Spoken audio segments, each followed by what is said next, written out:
Right now in November is the perfect time to start a new garden.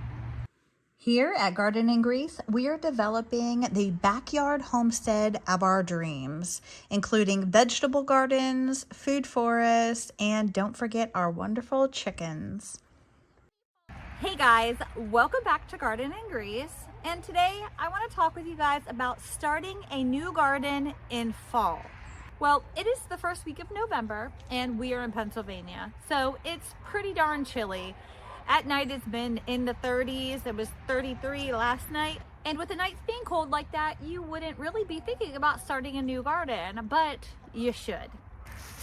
I don't mean that you need to start planting a garden right now, but I think that you should start planning and breaking ground on a new garden. Today, I want to discuss why you might want to do this, different ways you could go about doing this, and you could even start planting some things.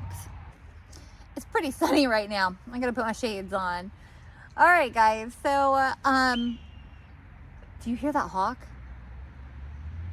My husband actually chased a hawk out of the yard just a day or two ago.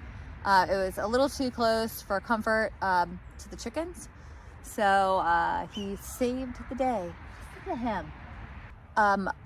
Most of our garden beds were either started in the late winter, early spring, or kind of just organically happened mid-season when I'm like, I don't have enough growing space.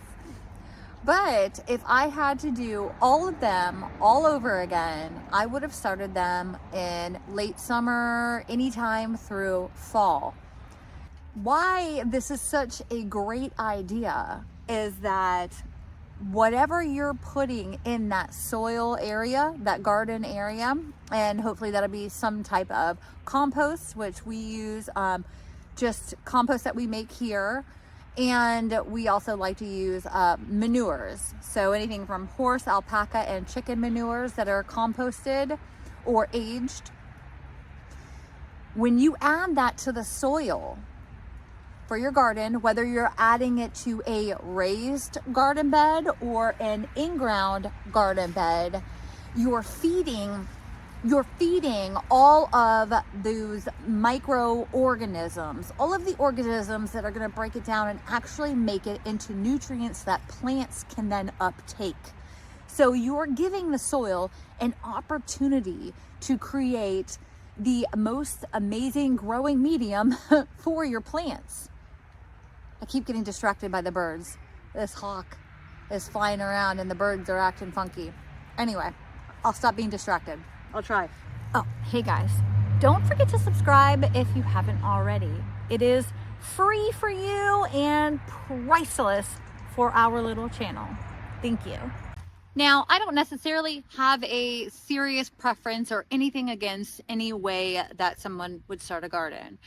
My dad tilled his garden to start. We have heavy clay soil around here, so sometimes it's really necessary, at least your first go around, to till your soil. And he did that in the winter time. Well, it was a late winter, I believe, when he started his. He tilled, but he was tilling in compost, leaf compost, some garden soil. It's got some mix into it.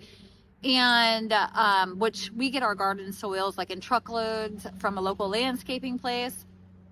And he did manure, alpaca manure, and he tilled that all into his garden bed. Now he has beautiful fluffy garden soil, and it really grew amazingly. And like I said, he did that at the end of winter. The only thing that I don't like about starting your garden bed build the end of winter, beginning of spring, is that you are pushed for time. You need to get it done so you can get your crops in, especially if you're planning on doing cool weather crops, like your early cabbages or a nice early run of greens, or your onions. Say you want to start growing onions. Well, you start them indoors if you're going by seed, like January, and they're going to go on the ground in like March, April. It really all depends on your area. So unless you start in winter, well before any idea of spring is coming, then you can have your garden bed ready to go for, say, onions. One way I really like to take the ground and to make a new in-ground garden space is to, now I don't have a broad fork, but I do just have my little pitchfork I use mostly for compost. And I like to push it in the ground.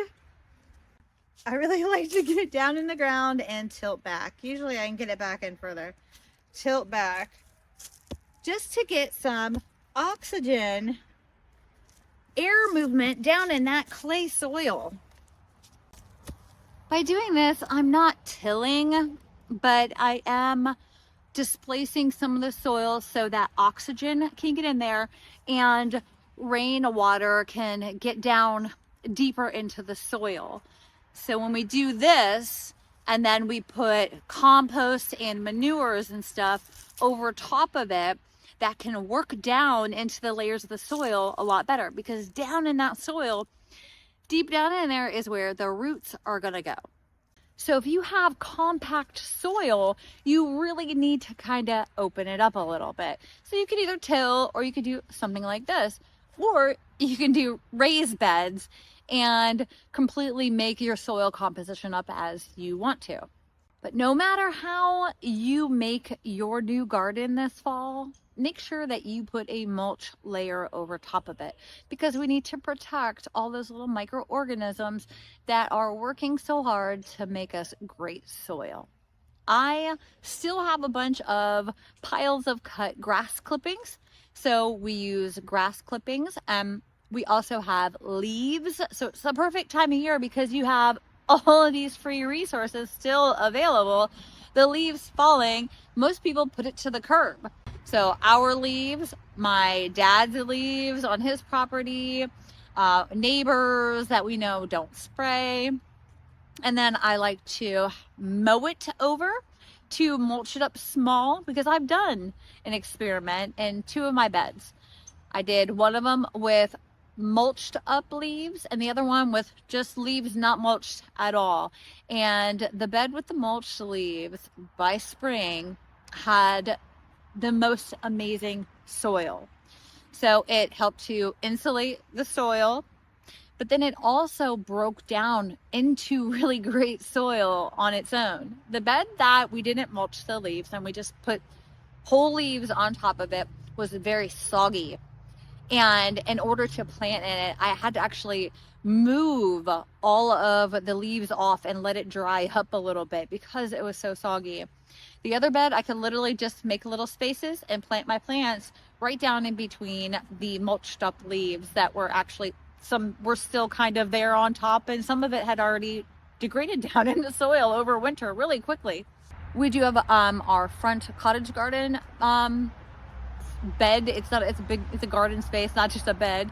But with that, we use the wood mulch, and that's locally from our municipality.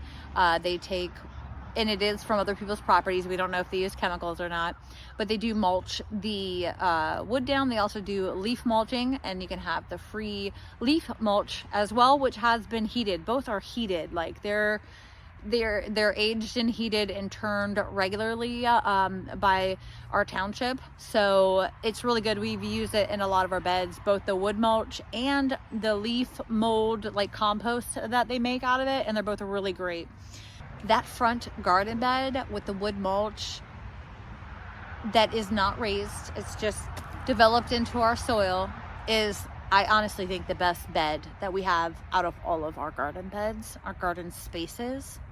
That front garden space grew the best onions, which I didn't think it would because it was in ground.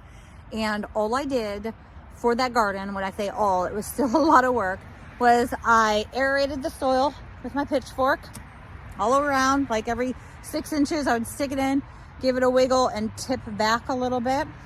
And I then, I didn't use any cardboard. I put down a layer of garden soil. So it was probably that thick. I got a truckload, so it literally actually for that space, which I'm gonna say it's probably like 20 by 12 in space.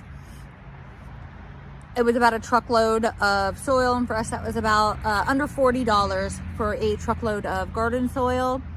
And then we covered it with a couple inches of manure. We use alpaca manure, but you can use like horse manure. Just, you know, make sure a lot of those manures like cow manure and horse manure is really aged or composted down first. We put, it's a thinner layer, you know, like just a nice thin layer of compost over top of that. And then we put a pretty thick layer of the wood mulch over top. And I'm gonna say it's probably that, I don't know, anywhere from 4 to 6 inches. So on top of our soil, we essentially had, I'm gonna call it maybe 8 inches of stuff on top of that grass. We just literally put it on top of grass.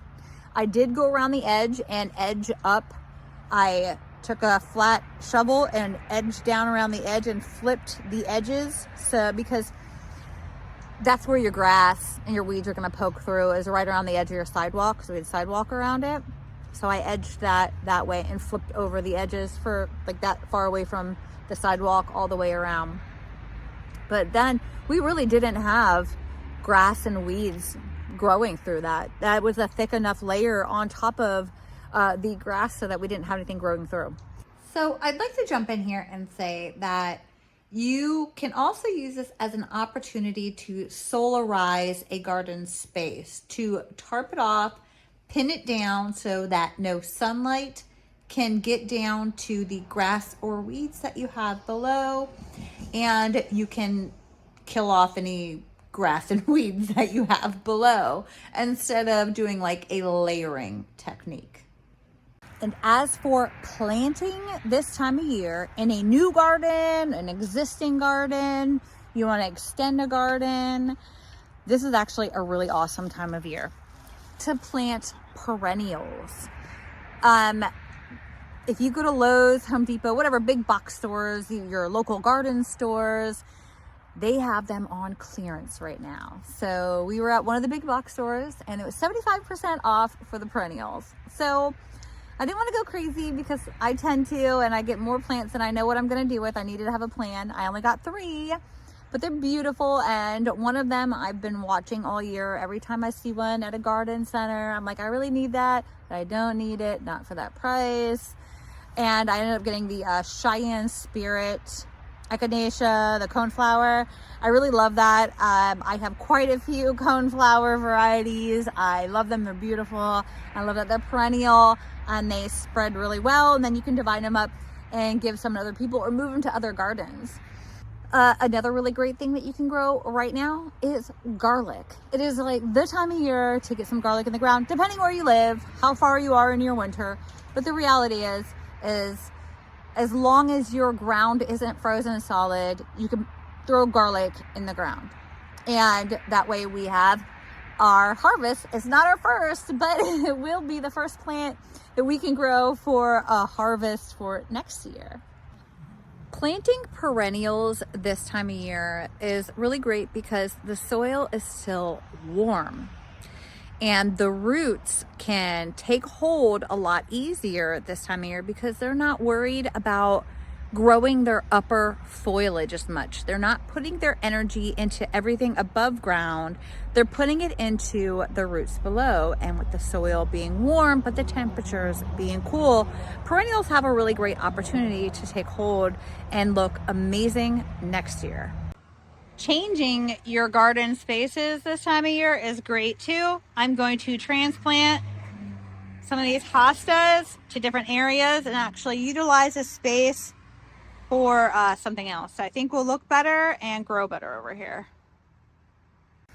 Okay guys, I have a ton of garden work to do because I'm clearing out old plants and getting new soil put in, and I gotta put down a whole bunch of mulch. So I've got a ton of work to do, and I hope that you start a new garden bed or extend an existing garden bed this fall so you can enjoy amazing harvests next year, guys. All right, thank you for watching Garden and Grease. Don't forget to subscribe if you haven't already and hit that like button. Thanks.